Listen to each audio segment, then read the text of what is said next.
Hello guys, today I'm going to review the FinalMouse by the company that goes by the same name. It's an ergonomic mouse sponsoring the Pixar 3310 sensor, and it comes in this nice plain white box that right now you can only order from Amazon US, and inside there's really only the space for the mouse and a piece of paper.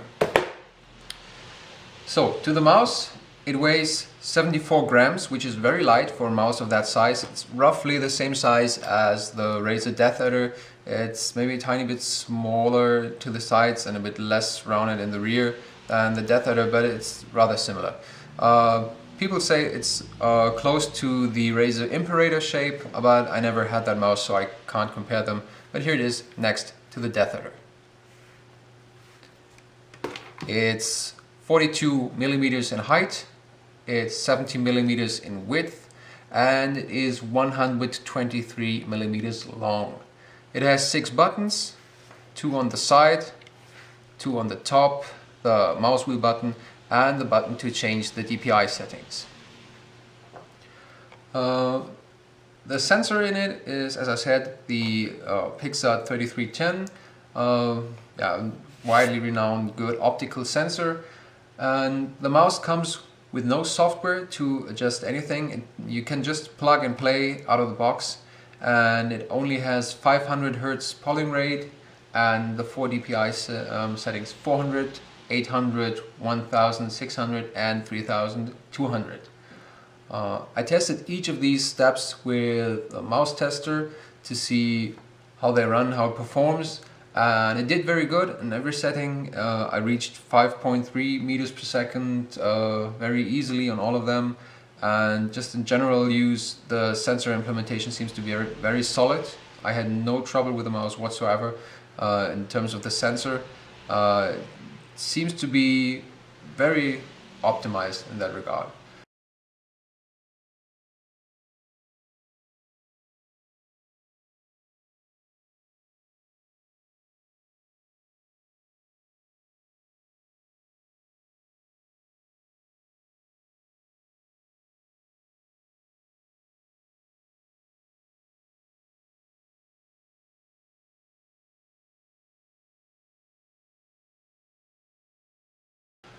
The polling rate, albeit only 500 Hz, was very stable at that setting.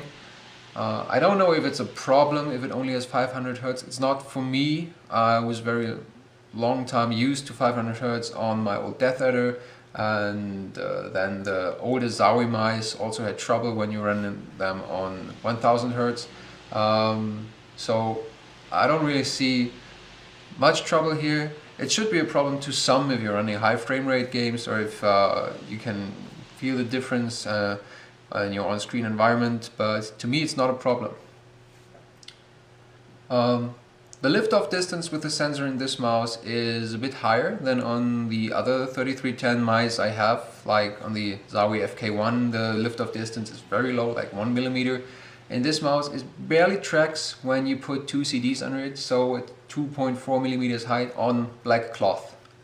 It might be higher or lower depending on the color of your mouse pad. The buttons of the mouse, they're quite good. They're separate button pieces, which I like because it gives you, it doesn't add any tension from the plastic like it does on the Death Adder. When you put them down, when you press the button, you're also bending that piece of the shell, and that might influence the button feeling. Although it is a very nice click on the Death Adder too, but it works very well on this shell. The only problem I have with it is that the left mouse button has a bit of play.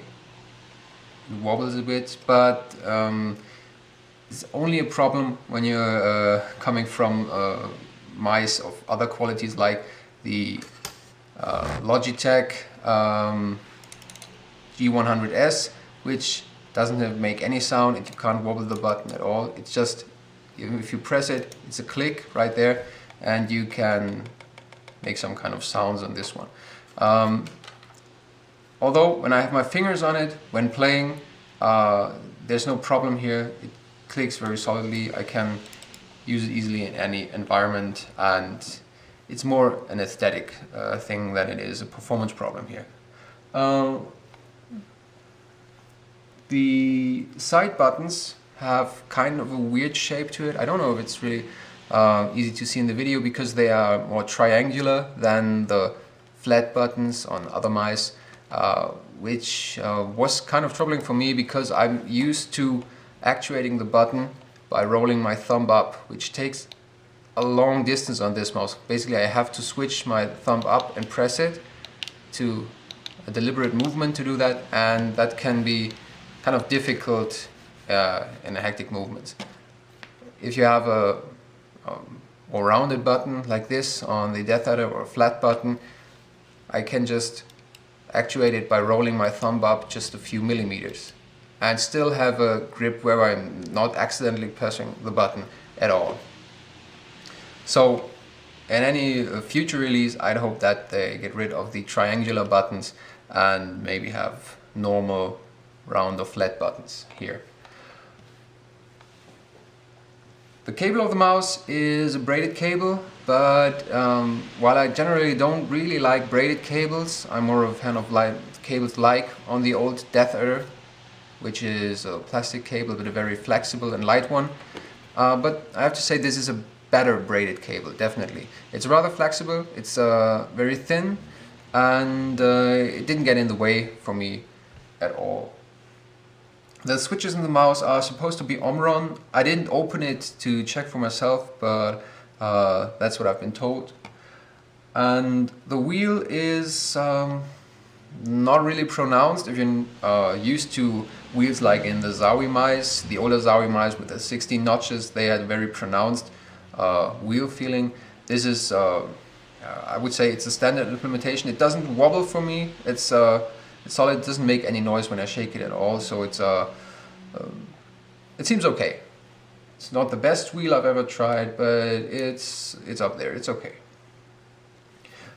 The build quality of the mouse in general, I have to say it's an OEM shell, so they probably couldn't do much to the shell design yet. I was told they're getting tooling to get out new shapes maybe in the future, but right now it's an OEM design, and it's okay for a new company, of course, to go with an OEM design before taking the high investments to create their own shapes. But it has some minor problems, like you can see it. I don't know if it's clearly visible in the video, but you have some minor spots down here from the injection shot molding where you can feel it if you go with your finger over it. It's not really bad, it's just also a spot right here. It's something that you don't find on the highest quality products, but this is nothing that interferes with performance of the mouse, so I would, yeah, it's just an aesthetic if you're really looking for it. Just like the, I don't know if it's visible in the light, the spot right here on the sticker, there seems to be something under the sticker which looks kind of weird, but it's not really a bad problem.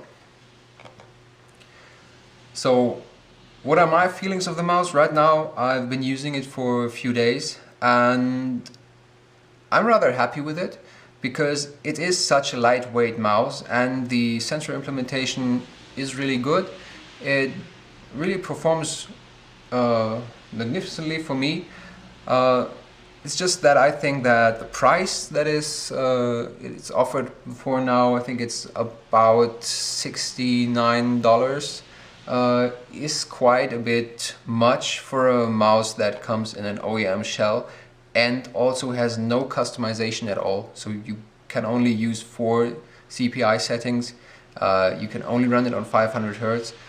For a certain market of FPS gamers that only use 1 CPI step and they're fine with that polling rate and they don't need mouse customization, that's okay. But they're obviously paying a lot just to get a very lightweight mouse. And it is very lightweight, which is something that keeps me going back to it, although I have lots of other mice available right now. For the future, I'd hope to see an ambidextrous mouse from FinalMouse with the same sensor implementation that they have right now, and yeah, maybe some software to get some customization because the sensor obviously offers it. I don't need it, but I think it's something that a lot of users would still appreciate. That's it for my review. It was my first video review, so let me know how you liked it, things I can improve on, and thanks for watching.